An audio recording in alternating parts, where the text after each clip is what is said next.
सबको जय मसीह की। सनातन परमेश्वर कौन है?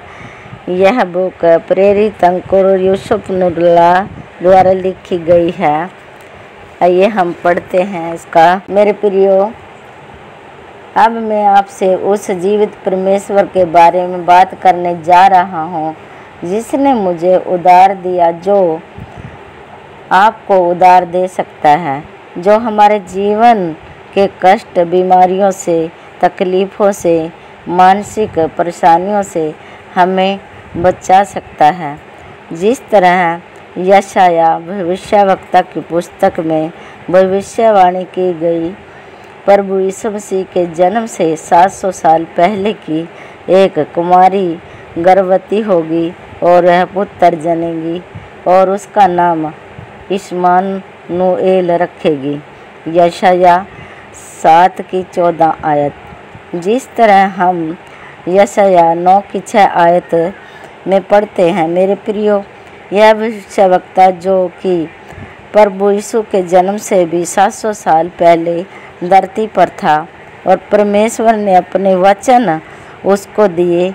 और यशाया भविष्यवक्ता ने लिखा है, क्योंकि हमारे लिए एक बालक उत्पन्न हुआ, हमें एक पुत्र दिया गया है और प्रभुता करके कंधों पर होगी, प्रभुता उसके कंधों पर होगी और उसका नाम अद्भुत, युक्ति करने वाला, पराक्रमी परमेश्वर, अनंत काल का पिता और शांति का राजकुमार रखा जाएगा।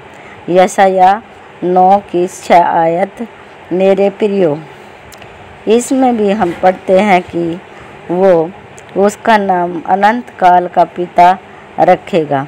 मेरे प्रियो, हम जानते हैं कि अनंत काल का वही मतलब है कि जिसका न आरंभ है और न जिसका अंत है।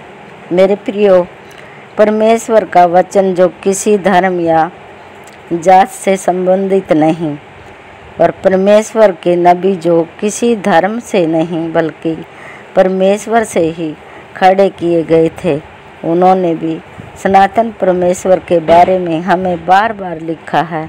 यह भविष्यवक्ता जो लिख रहा है, उसके लिखने के 700 वर्ष पश्चात हम उस लिखे हुए को पूरा होते हुए देखते हैं, जब उस सनातन परमेश्वर ने वचन कहता है कि इस धरती को बचाने के लिए अपने ही स्वरूप को, अपने ही इकलौते बेटे को, यीशु मसीह को भेजा।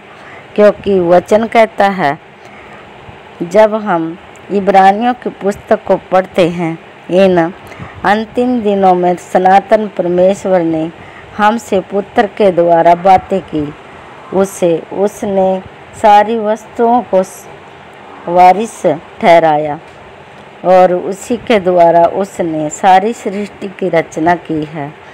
वह उसकी महिमा का प्रकाश और उसके तत्व की छाप है और सब वस्तुओं को अपनी समर्थ के वचन से संभालता है।